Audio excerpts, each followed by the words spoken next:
Graça e paz a todos. Nós estamos iniciando mais um programa Família Batista em Foco, que vai ao ar todas as terças a partir das 22 horas. E nesta noite o tema será tratado sobre o pastor, sobre a vida do pastor. E nós estamos aqui com o pastor Antônio Henrique, muito conhecido como pastor Toninho.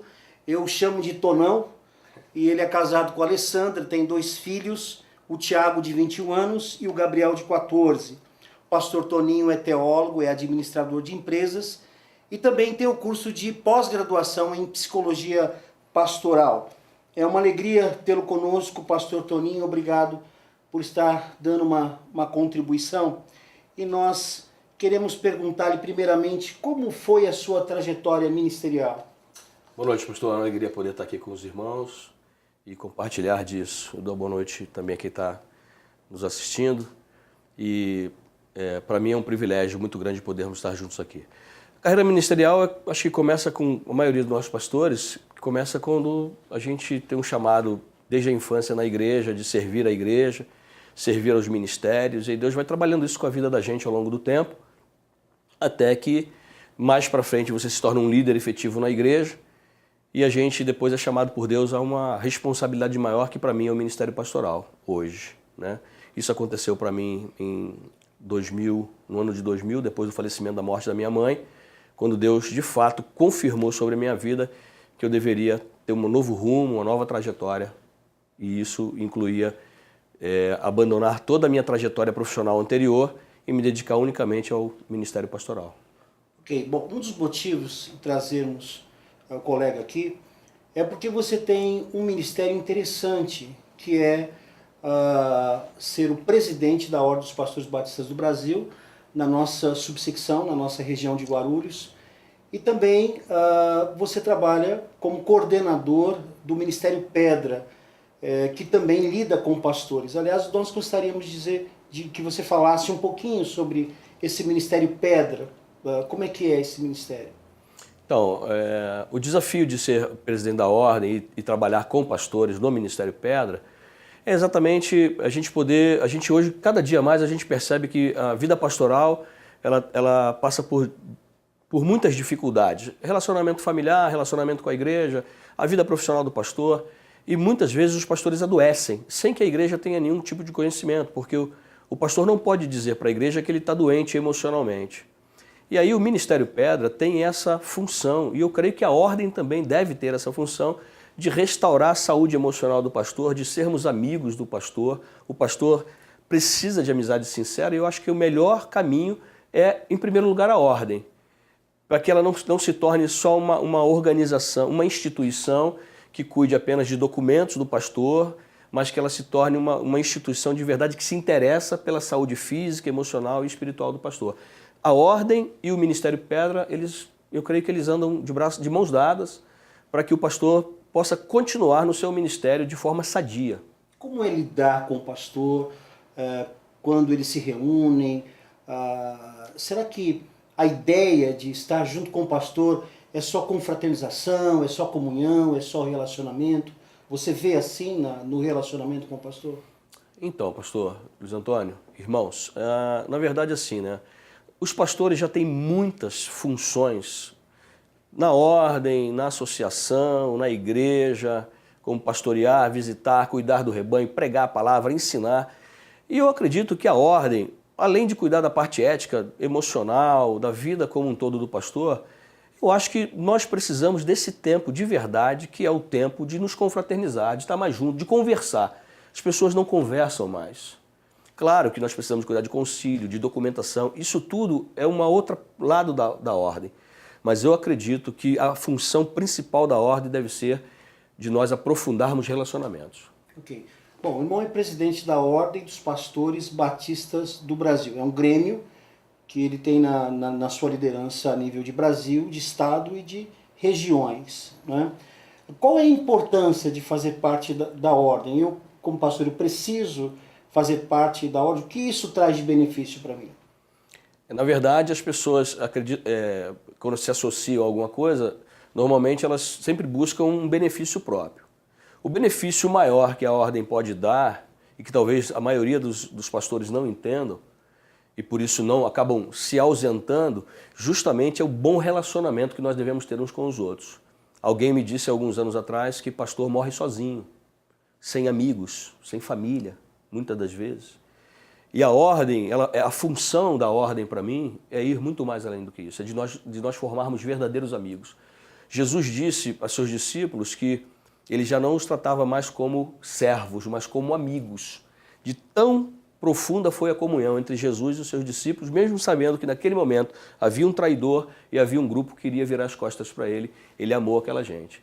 Eu acredito que nós precisamos nos aprofundar nos nossos relacionamentos e para provocar saúde espiritual para a vida do pastor. E amizade é tudo. E o problema do isolamento, isso pode trazer algumas consequências não muito boas para o pastor, você vê assim também? Eu vejo assim, pastor.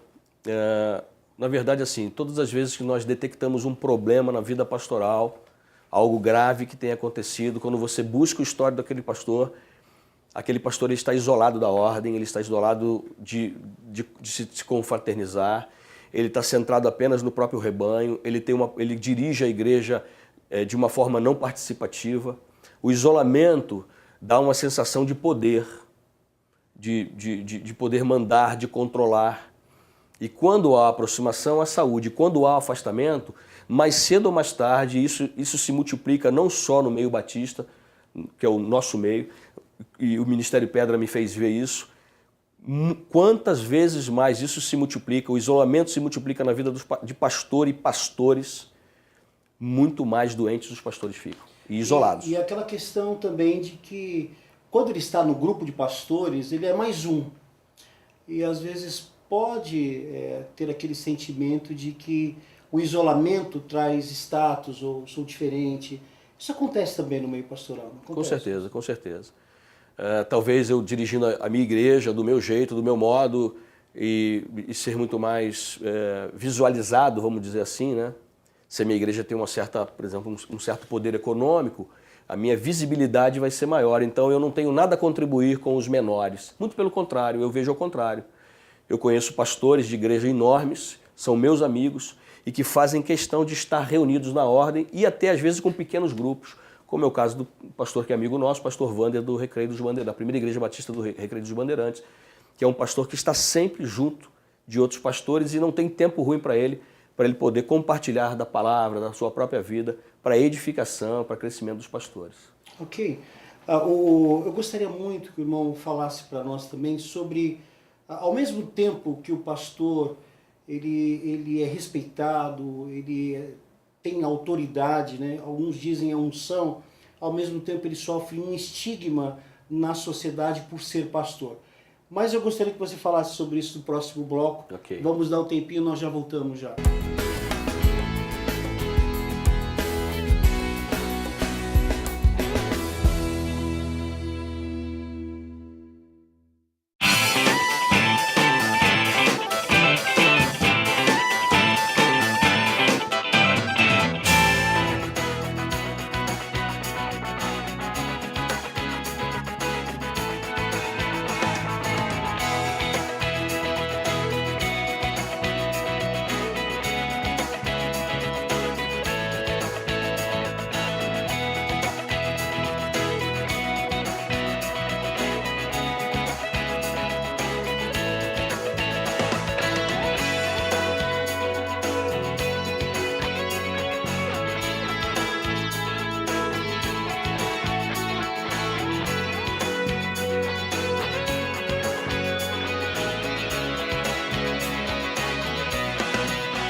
isso aí, nós voltamos neste segundo bloco.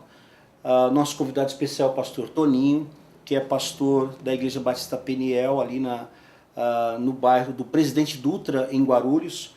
Pastor Toninho também, ele é coordenador do Ministério Pedra, que visa dar assistência a pastores e também implantação de igrejas. É presidente da Ordem dos Pastores Batistas do Brasil, desta subsecção da nossa Guarulhos e região. E nós, nesse segundo bloco, vamos tratar sobre a questão desse paradoxo, o status do pastor e também o estigma negativo que ele carrega diante da sociedade. Como que você vê, Toninho, essa questão, esse problema? Toda vez que me perguntam algo sobre isso, pastor Luiz Antônio, eu lembro do meu pastor na minha infância, porque quando um pastor era o pastor da Igreja Batista, da Igreja Presbiteriana, da Assembleia de Deus, a comunidade ao redor havia um respeito sobre a figura e a imagem daquele pastor por causa do caráter, por causa da moral, da espiritualidade. E ao decorrer dos anos, isso foi sendo perdido. Tanto é que essa onda que nós estamos vivendo hoje de novos títulos, né, com relação à vida espiritual da igreja, os apóstolos, os patriarcas, isso denigre um pouco a imagem do pastor, porque qualquer um pode ser pastor, o que não é verdade. Ser pastor exige muito mais do que simplesmente falar bem, do que saber toda a Bíblia. Exige controle emocional, você ter domínio sobre a vida espiritual, sobre a vida emocional. E hoje nós estamos vendo pessoas jovens sendo lançados no ministério, sendo tratados como pastor, sendo que eles não estão preparados para isso. E isso vai, no decorrer do tempo, vai denegrindo totalmente a imagem do pastor, não só como figura humana, mas como líder espiritual. E para mim isso tem um objetivo. O objetivo de denigrir essa imagem é que se você tira a imagem do pastor de frente da igreja como um líder espiritual, como um homem de caráter, um homem de moral, o diabo tem total poder para denigrir a imagem da igreja. Porque a figura sempre será central, a figura do pastor. Cristo é o Senhor. Mas aqui na terra nós somos pastores junto com Ele, e quando se denigre essa imagem, denigre-se a imagem da igreja e consequentemente disso, se denigre a imagem do Senhor. Sim, essa crise de integridade, eu penso que exista, né? Porque quando um pastor ele vai abrir uma conta corrente, pastor, sabe, o gerente ali, pessoa física, já fica com o pé atrás e tal, ele vai abrir um crediário, ele vai contratar uma operadora de cartão de crédito. Por que será que isso acontece, Toninho? Exatamente, por exemplo, antes não era assim, né? Antes havia um respeito. Mesmo que você dissesse, eu sou pastor, você tinha portas abertas. Eu lembro que a primeira prova que eu fiz para passar por um banco, lá no Rio de Janeiro ainda, havia lá uma questão de você dizer qual era a sua religião. E eu coloquei lá, sou crente batista.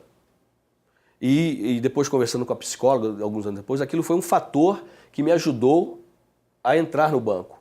Hoje, quando no RH de uma empresa você põe lá que você é evangélico, o cara pensa 2 vezes em contratar você por causa do mau testemunho. Isso se reflete na vida desse pastor despreparado, não no pastor de caráter. Não é porque se ganha mal ou se ganha bem que você não tem um crediário. Porque existem autônomos, né? Agora, a vida de caráter, a vida moral desse homem é que de fato deve representar a sua igreja, a igreja de Cristo. E por causa disso, ele andar em ordem, né? Gastar o que tem e viver com o que tem. Há uma palavra-chave nas Escrituras, que todo pastor conhece, que os crentes também conhecem. E que para mim ela é chave para a minha vida e a gente procura fazer isso. É ter contentamento. Quando nós temos contentamento, nós não ficamos buscando aquilo que nós não podemos ter naquele momento. Tá certo. Mas hoje nós não estamos no tempo só de pastores, mas também de pastoras, né? Eu gostaria que você, se você puder, dar sua posição com relação a esta questão. Você é favorável à ordenação de pastoras no ministério? E não só isso, você é favorável, ao contrário, ao ingresso de pastoras no Grêmio da Ordem dos Pastores? Você é presidente, tudo Sim. bem que essa é uma questão congregacional, democrática, é o plenário que vai decidir, tal. Mas você, pastor Toninho, qual é o lugar, a pastora teria lugar no Grêmio da Ordem, dentro da sua visão? Então, Primeira coisa é assim, eu creio, o pastor Irlande, ele deu uma definição para nós lá naquela aula que a gente tem, na especial, e ele disse que o ministério pastoral, ele não é só um chamado, ele é um dom. E quando eu passo a ver o ministério pastoral como um dom, eu então entendo que Deus tem o poder de chamar mulheres, porque é um dom e ele distribui, diz as Escrituras, como lhe apraz e a quem ele quer dar. Então, hoje, o meu posicionamento, apesar de nós termos uma posição como Ordem de São Paulo, como Guarulhos, o meu posicionamento pessoal e não como Grêmio, eu sou totalmente favorável à ordenação de alguém que tenha o dom pastoral, de uma mulher que tenha o dom pastoral. Com relação à sua filiação à Ordem, eu acho que isso ficou claro, fica claro quando a própria convenção, a Ordem do Brasil se posiciona dizendo que a igreja tem todo o poder de poder ordenar as mulheres, as pastoras, né? E já que a igreja tem o poder, com o aval da ordem nacional e com o consentimento da convenção, eu acredito que a filiação ela tem que ser aceita como algo natural, processo natural. Não vai se criar uma ordem dos pastores, das pastoras batistas do Brasil porque nós somos preconceituosos. Acho que não tem sentido isso, né? Não quero entrar aqui no mérito de teologia, se é contra, se é a favor, não. Estou dizendo que a questão do dom pastoral. Ok. Assumir essa posição diante da família batista e das pessoas que nos assistem é realmente um passo de ousadia, de coragem, né? O nosso presidente já aceita, então, né, e tem muitos colegas nossos também que aceitam. Bom, eu gostaria de saber o seguinte, eu sou membro de uma igreja batista e eu quero ser pastor batista e eu quero me filiar à ordem, eu quero fazer tudo direitinho, quero ser um pastor batista. Então eu gostaria que você nos dissesse quais são os passos para se tornar um pastor batista com o reconhecimento do Grêmio da Ordem dos Pastores Batistas do Brasil. Mas não agora, no próximo bloco, você continua. Daqui a pouco a gente volta.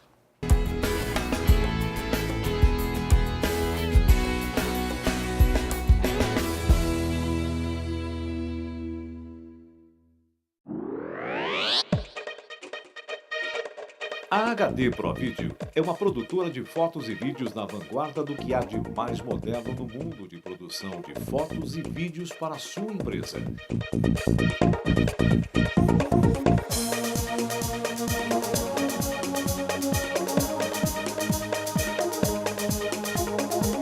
Fazemos produção de vídeos institucionais.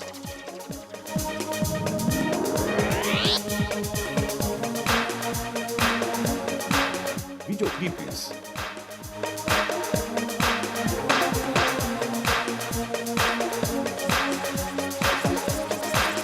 Vídeos de palestras.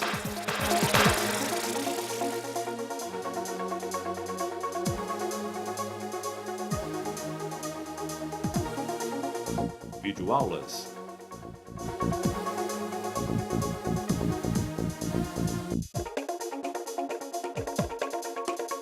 Vídeos comerciais.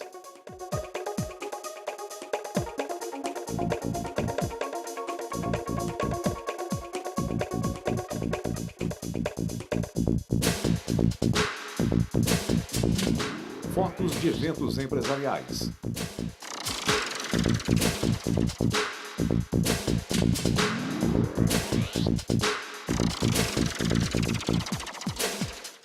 Fotos de promoções.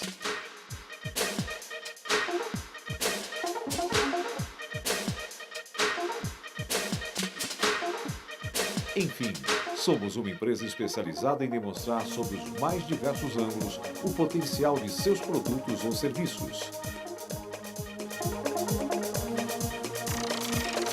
Entre em contato conosco e teremos o máximo prazer em atendê-lo, produzir o seu sucesso e demonstrar que sua empresa pode gerir muito mais negócios.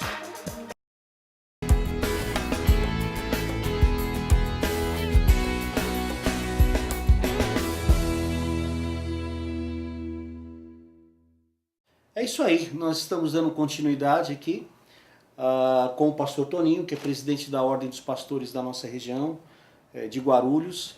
E nós temos agora uma questão interessante. Como se tornar um pastor batista ligado à ordem, ao Grêmio da Ordem dos Pastores Batistas do Brasil, Toninho? Okay. Como a gente falou antes da questão de hoje, meninos estão sendo colocados no ministério, né? A ordem e o ministério batista, ele funciona de uma forma diferente, né? A igreja passa a avaliar aquele que tem um dom de liderança na igreja ao longo da sua vida ministerial na igreja, servindo a jovens, servindo a adolescentes, a adultos, na escola bíblica dominical. E ele vai então desenvolvendo um jeito dele de cuidar dessas vidas. E aí é Deus, mais tarde, que traz um chamado, uma convocação especial sobre essa vida. O trâmite para chegar à ordem é esse jovem ou esse irmão, né? No meu caso eu já não era mais um jovem, fui chamado por Deus aos 37 anos de idade ao ministério pastoral. Esse jovem então procura o seu pastor, compartilha com ele, ora junto com ele, e ele então vai ser encaminhado ao seminário para se preparar durante 4, 5 anos ao ministério da palavra, aprendendo um pouco mais, se aprofundando mais em teologia, nas áreas que vai envolver o dia a dia dele no ministério. No exercício pleno de cuidar de vidas, de cuidar da instituição, que é a igreja, enfim, e aí ele vai se preparar para esse ministério. Após isso, o trâmite é que a igreja reconheça que esse chamado, que faça então um pedido juntamente com o seu pastor, com a aprovação do seu pastor, para que esse pedido seja levado até a ordem dos pastores. A ordem dos pastores então analisa a documentação desse candidato ao ministério. A comissão de ética tem esse trabalho de averiguar o candidato. Nós nos reunimos, conversamos acerca do assunto, formamos um concílio, avaliamos o candidato que será aprovado ou não de acordo com o seu exame do qual a ordem faz, que é um exame, examinar o candidato em todas as áreas que envolvem a vida teológica e a vida pessoal do candidato. Depois disso, ainda de aprovado, se o candidato aprovado, ele então, a igreja marca um culto de posse, de ordenação, e aí os pastores se reúnem novamente para impor as mãos. Esse, para mim, é um caminho correto, é um caminho abençoado por Deus. Pelo que você está falando, começa com uma mentoria, então, né? Uma mentoria. Ele procura o pastor e abre o coração, e o pastor então vai trabalhando para ver realmente a vocação, é isso? Né? Eu tive a felicidade de ser pastoreado por 3 pastores apenas. No Rio de Janeiro, pelo pastor Técio Gomes Cunha, um pai para mim. Em Guarulhos, pelo pastor Aparecido Freire, do Jardim Paulista. E depois pelo pastor Rubem Nazaré. Os 3 homens de Deus que passaram pela minha vida, cada um com as suas dificuldades humanas, naturais, porém com saúde espiritual, homens de Deus. E em todos esses exercícios, eu procurei ser parceiro do meu pastor e tê-los como referência para a minha vida e poder, então, daquilo que eles me apresentaram como vida espiritual, como vida pessoal, poder ter um alvo para a minha vida, um alvo humano, do qual eu pudesse tocar. E até hoje a gente tem conseguido fazer isso. O seminário, ele é importante, ele é necessário para se tornar um pastor? Há essa exigência? Não, para mim é fundamental. Nós sabemos que hoje a igreja pode pedir um concílio, porque às vezes o homem é vocacionado, ele tem um chamado, a igreja pode pedir um concílio, e mesmo que esse candidato não tenha passado por um seminário. Mas eu vou dizer uma coisa que está no meu coração. Todo homem chamado por Deus ao ministério da palavra, ele anseia por fazer o seminário. Ele quer fazer a coisa correta, ele quer o reconhecimento de todas as etapas da sua vida, para que ele não é uma questão de orgulho, é uma questão de honra, para que ele não tenha desmérito na sua trajetória ministerial. Okay.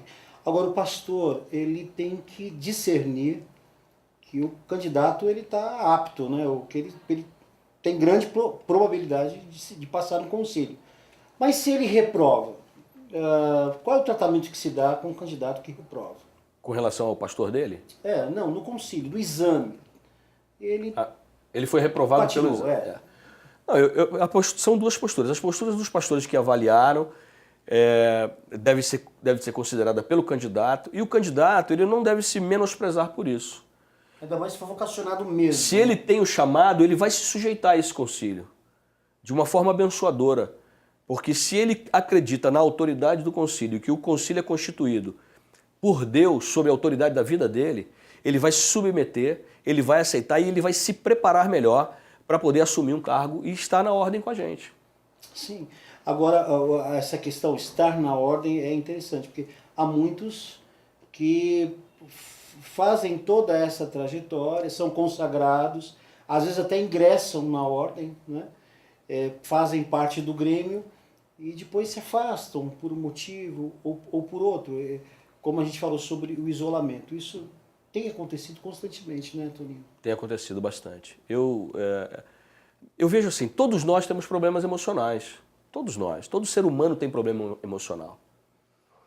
Alguém que chega e se relaciona com facilidade. Eu tenho essa facilidade, mas não fui sempre assim na minha infância e adolescência.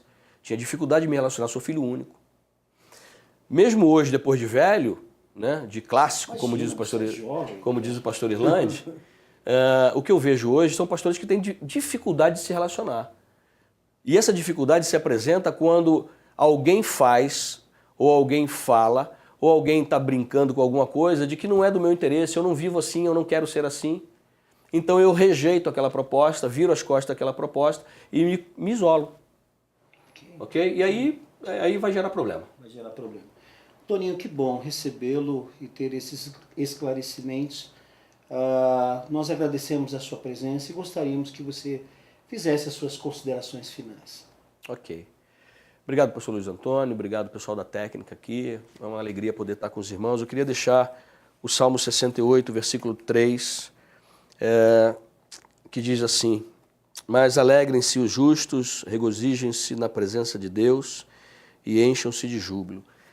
Eu quero, irmãos e pastores, amigos, dizer o seguinte: nós precisamos festejar a vida que Deus tem nos dado. Nós torcemos pelo Corinthians, pelo Botafogo, pelo Flamengo, pelo Palmeiras, pelo São Paulo e festejamos a vida nessas coisas. Quando nós temos de Deus a garantia de que um dia estaremos com Ele, de uma vida melhor, de uma vida cheia de contentamento. E eu quero dizer aos parceiros do ministério, ao povo de Deus, que nós devemos esquecer os problemas da vida de verdade, olhar mais para a cruz do Senhor, olhar em direção ao Senhor. Como diz Paulo, esquecendo-se das coisas que para trás ficam, prossigo para o alvo. A vida, irmãos, vamos viver de forma feliz. Compra um Jeep para você, porque você vai ver o que é uma felicidade de verdade. Obrigado, falando isso porque ele tem um Jeep, né? É um Jeep interessante. Toninho, obrigado. Deus abençoe você. Nossos ouvintes que estão nos assistindo, Deus abençoe vocês. Eu quero aqui deixar uma gratidão especial à família Batista nesse problema de água potável lá em Mariana, em Governador Valadares. Nós estamos fazendo um grande esforço e já estamos encaminhando um caminhão com 6.000 litros d'água lá para a região. E fica aqui a nossa palavra de gratidão a todas as igrejas que participaram disso. Agradecemos a todos, agradecemos ao Toshio, nosso produtor, a sua esposa Luciene, que tem nos ajudado bastante. E estaremos juntos mais uma vez na próxima terça-feira, às 22 horas. Uma boa noite, que Deus o abençoe. Obrigado, Toninho. Foi uma alegria poder estar aqui. Obrigado, eu que agradeço.